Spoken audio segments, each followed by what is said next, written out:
The first step in order to calculate a correlation coefficient, which we'll discuss what that means in a couple of slides, we need to first just find out how to create a measure of variation within one of our variables before we can go trying to measure covariation.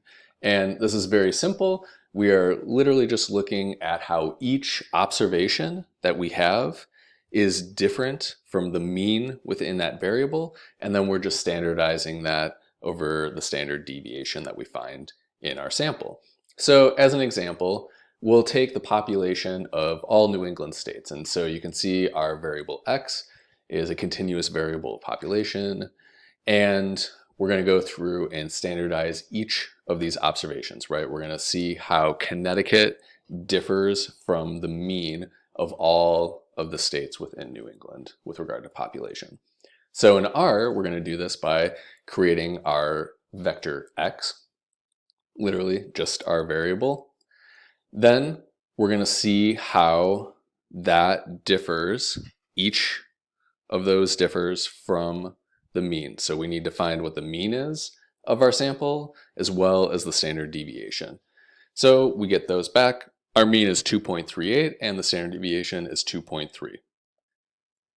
Now that we have each of our component parts, we can go ahead and calculate the standardized amount for each observation, remembering the formula.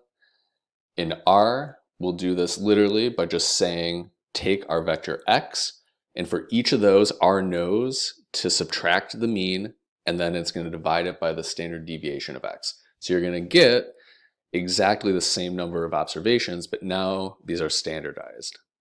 So we can fill in our table. And again, this is just giving us some sort of standardized measure to show how far each observation is away from the center of our data. If we can do this for one variable, we can then apply it to a second variable in order to compute our correlation coefficient. Essentially, all we're doing is taking the average of the products of these standardized values. So it's literally just taking an average of the covariation between these two variables for every single observation. You may be wondering at this point, what does a positive correlation mean and what does a negative correlation mean?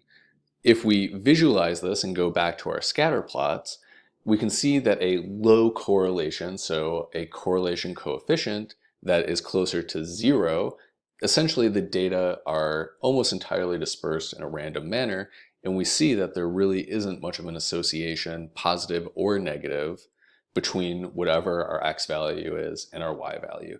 But as our correlation coefficient increases toward 1, either in a negative or a positive direction, right? So I'm not talking about the directionality, I'm just talking about the value of r.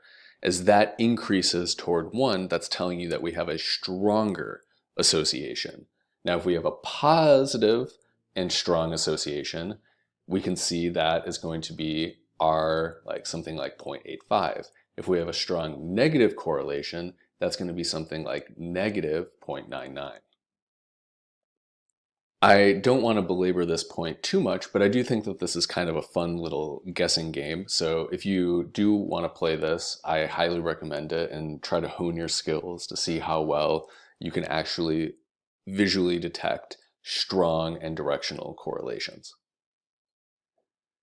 Some things to remember about a correlation coefficient. We are talking about linear relationships only, right?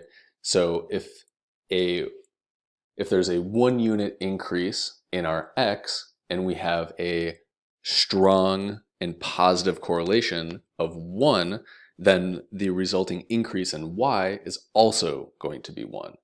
Now, please remember that correlation does not equal causation here. So like I said, if we don't find that there is an association between x and y, it may be because we have some unmodeled variable that washes out the direct effects. So again, correlation doesn't equal causation.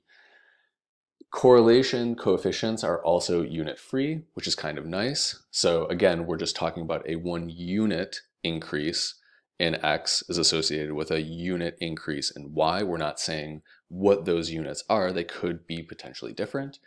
Remember that R is bounded between -1 and 1. And this is going to be incredibly sensitive to outliers. And we'll talk about that later on this week as well as other weeks.